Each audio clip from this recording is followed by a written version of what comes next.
Quem é que nunca desejou ter a capacidade de ler as pessoas como se fossem um livro aberto? Bem, é precisamente sobre isso que vamos falar. Com base no trabalho de Patrick King, vamos descobrir como é que esta ideia pode passar de fantasia a uma competência bem real e muito prática.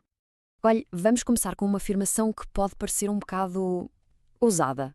Ler mentes é real. Calma, não estamos a falar de poderes místicos ou de algo saído de um filme. Nada disso. Estamos a falar de uma competência, uma habilidade que qualquer pessoa pode de facto treinar e desenvolver. É, no fundo, a arte de perceber o que os outros sentem ou pensam, mesmo sem eles dizerem uma única palavra. Mas para que desenvolver esta competência? Qual é a utilidade? Bem, os benefícios são mesmo muito práticos. Ajuda-nos a criar mais compaixão, a resolver aqueles conflitos chatos no trabalho ou em casa e, algo que é absolutamente crucial, a proteger-nos de enganos e de manipulação. No fundo, é uma ferramenta poderosa para uma comunicação mais a sério e para relações mais fortes. Ok, então, por onde é que se começa? Qual é o primeiro passo? A base, o fundamento de tudo isto é muito simples. Aprender a observar, sem julgar. A maior armadilha, o maior obstáculo para se conseguir perceber os outros é a nossa própria certeza. Aquele sentimento de que já sabemos tudo. Todos nós temos um viés de percepção. Tendemos a lembrar-nos das vezes em que adivinhamos bem o que alguém estava a pensar e, convenientemente, esquecemos todas as vezes que nos enganamos redondamente. E essa confiança a mais, olhe, pode ser o que nos cega para a verdade. Vamos ver a diferença com um exemplo prático. Imagina, um vizinho passa e não diz bom dia. O julgamento imediato é que pessoa mal educada, certo? Mas uma observação pura e simples é apenas ele não disse bom dia hoje. A observação é o facto. O julgamento é a história que nós inventamos à volta desse facto. E para começar a ler as pessoas, é preciso ficar-se pelos factos. Aquele gesto, uma ação isolada, não quer dizer absolutamente nada. Umas mãos a suar podem ser sinal de que alguém está a mentir, ou podem simplesmente significar que a pessoa está com calor. O ponto-chave é sempre, mas sempre, o contexto. Como é que aquela pessoa se comporta normalmente? Quais são as normas culturais que podem estar a influenciar? E qual é a situação específica em que tudo acontece? Então, vamos a um pequeno exercício prático, uma primeira missão, se quisermos. A ideia é escolher alguém com quem se interage com frequência.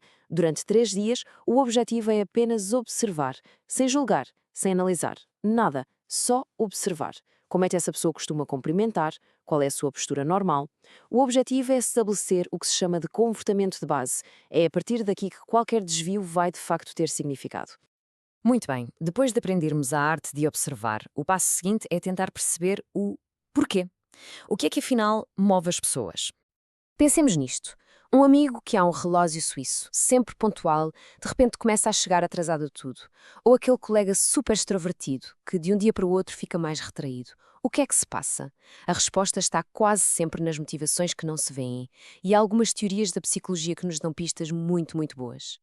Vamos começar por uma ideia fascinante de Carl Jung, a sombra. Todos nós temos partes de nós próprios de que não gostamos, que rejeitamos ou simplesmente ignoramos. Só que elas não desaparecem. Continuam lá a influenciar o que fazemos. Pensemos naquele colega que está sempre a gabar-se. Por trás daquela fachada, a sua sombra pode muito bem ser uma insegurança gigante. E perceber isto nos outros, bem, é um grande passo para a empatia. Outra forma de olhar para o comportamento é através de algo muito básico, o princípio do prazer e da dor. No fundo, quase tudo o que fazemos resume-se a isto: procurar satisfação e evitar desconforto. Por exemplo, quando alguém adia uma tarefa, sei lá, lavar a louça, raramente é por maldade.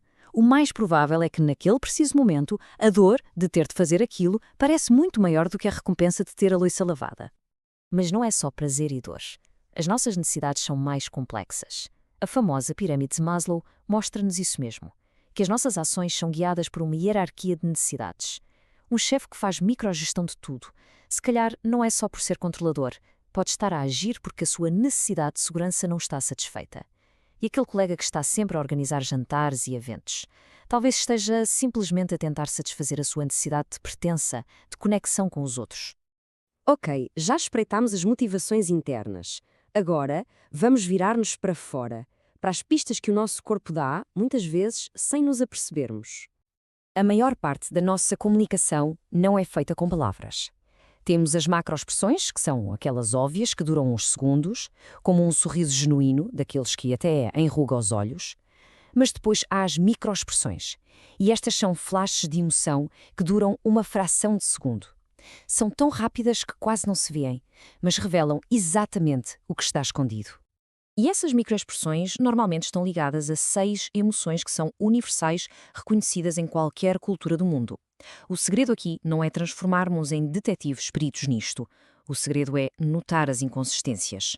Quando alguém diz está tudo bem com um sorriso, mas por uma fração de segundo se vê um flash de tristeza, bom, isso é um sinal. E é um sinal importante. E esta comunicação silenciosa não se fica pelo rosto, atenção. As nossas escolhas mais banais do dia-a-dia também falam muito. A roupa que se escolhe vestir, o carro, tudo isto são formas de afirmar uma identidade. São pistas não só sobre quem somos, mas, e isto talvez seja o mais interessante, sobre quem queremos que os outros pensem que somos. Muito bem, vamos agora pegar em tudo isto e aplicar a um dos maiores desafios de todos, perceber quando alguém não está a ser totalmente sincero. Mas antes de mais, uma pergunta. Por que é que mentir é tão cansativo? A resposta está numa coisa chamada carga cognitiva. Pense bem, é preciso inventar uma história, lembrar-se de todos os pormenores dessa história e, ao mesmo tempo, suprimir a verdade. Tudo isto exige um esforço mental brutal, e é esse esforço todo que acaba por deixar pistas. Mas muito cuidado aqui. Detectar mentiras com alguma certeza não é como vemos nos filmes. Só funciona se existirem 3 condições muito específicas. Primeiro, é preciso conhecer o comportamento normal da pessoa, a tal base. Segundo, a conversa tem de ser espontânea, não pode ser ensaiada. E terceiro, e talvez o mais importante, tem de haver consequências reais. Tem de haver algo em jogo que ponha pressão em quem está a mentir. Já falámos em observar, em perceber motivações e até em detectar mentiras. Mas, no fim de contas, qual é o verdadeiro objetivo disto tudo? Agora sim, vamos ao ponto que é realmente o mais importante. A lição mais importante é esta. Nunca, mas nunca, se deve confiar num único sinal. Um tique nervoso não significa automaticamente uma mentira, tal como um sorriso não significa sempre felicidade. É preciso olhar para o quadro completo, procurar padrões, ver onde há discrepâncias, juntar o máximo de informação possível e, claro, voltar sempre ao contexto. E tudo isto leva-nos à conclusão, se calhar, mais poderosa de todas. O objetivo de ler as pessoas não é ter poder sobre elas ou controlá-las. Nada disso. O verdadeiro propósito é conseguir criar uma conexão mais genuína, mais profunda. É comunicar melhor e construir relações que sejam realmente baseadas na empatia e na compreensão. E por isso, esta análise termina com um desafio, uma pergunta para reflexão. Com estas ferramentas todas em mente, quem será a primeira pessoa que se vai tentar compreender um pouco melhor? Um colega de trabalho? Um amigo? Alguém da família? Essa escolha é o primeiro passo nesta jornada de descoberta.